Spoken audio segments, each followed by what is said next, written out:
Hey, I'm Chase, and this is All Things Random. Today we're talking about the Phorcydes PH-1 500-meter professional diver.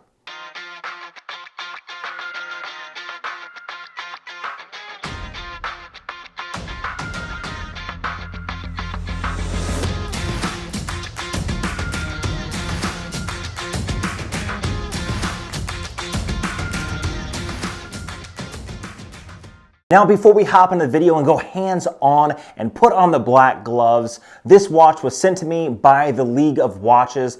I'll leave each member of the League of Watches in the description. I am a member, which means basically watches go on a watch tour. I am able to get my hands on a watch that I may not be able to get my hands on without them. But today we're talking about the Phorcydes PH-1 500-meter professional diver. Now, let's flip the camera around and hop right into the review. And here's the watch in hand, and it is a big boy. Now, if you ask me what two watches bred to make this, I would say probably like a Seiko Turtle and a Panerai Submersible. You can tell along the bezel right here, it is very indicative of the Panerai Submersible, but this K-shape overall is just like a Seiko Turtle or any Seiko style at the 4 o'clock position with the crown. First, let's talk about that crown. This is a screw down crown. Does have a nice etched P there. I'm really happy with the way this thing screws down. You can tell that is extremely solid when it's screwed down. Not have to worry about any water resistance on this. And why? Because it is 500 meters right there. Excuse all the background stuff. I need to take care of that ceiling a little bit more. But it is a 500-meter diver, so you don't ever have to worry about this thing getting wet and anything happening to it. Now that I have this clicked open, let's just talk about the movement right off the bat. This is an NH35. It does offer hacking and hand winding.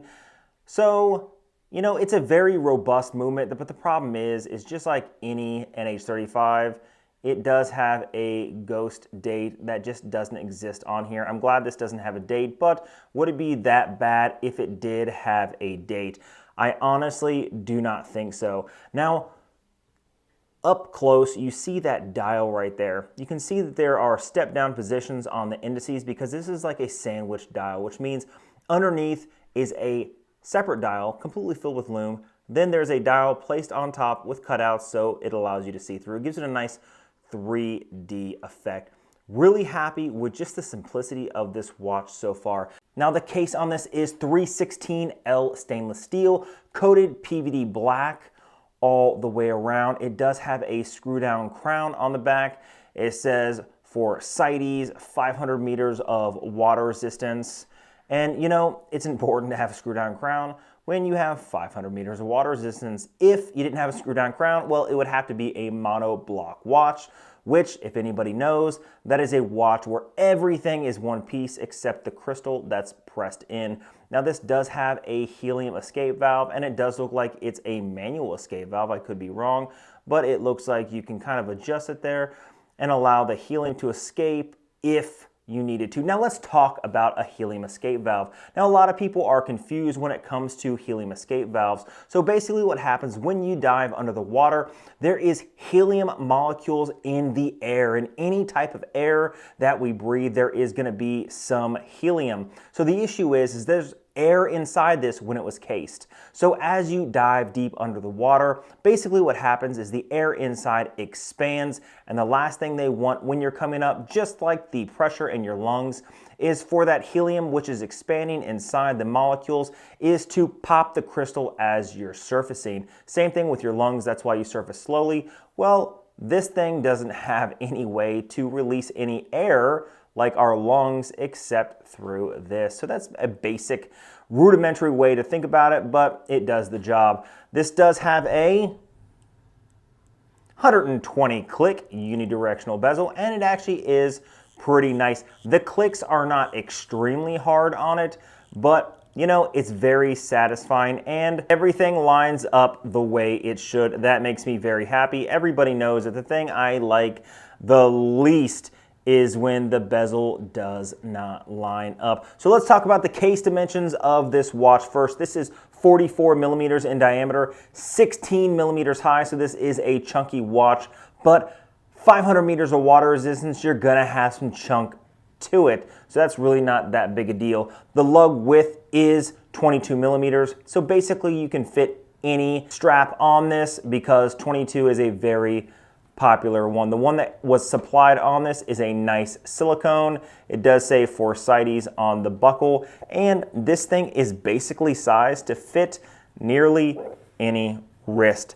Plenty of room there. I'll show you on my 7¼ inch wrist here closer to the end when I deal with the Lume.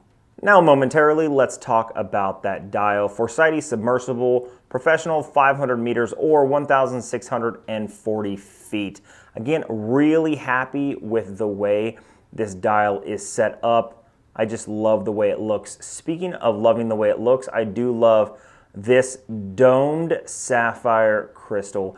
I feel like they've checked all the right boxes in all the right places for this watch. 316L stainless steel, nice PVD coated black, 500 meters of water resistance, sapphire crystal on the dial. They use a sandwich style and it's extremely simple. They didn't overly clutter the dial with words, which is also extremely nice to see.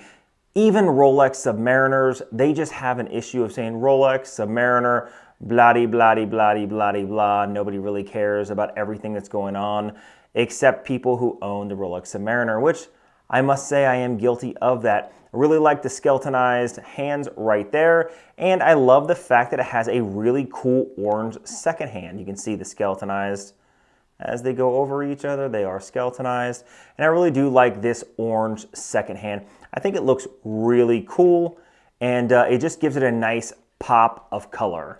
And here's the watch on my 7¼ inch wrist. You can see that the lug to lug is not overly bearing. In fact, it fits very comfortably on the wrist. The only issue is the height and chunkiness of the watch. Not really a bad thing. If I was going to take this skin diving, it would be okay. If I was going to take this free diving, it would be a great watch. Very easy, very legible, and actually extremely comfortable, especially with this silicone strap. Now let's check out the Lume.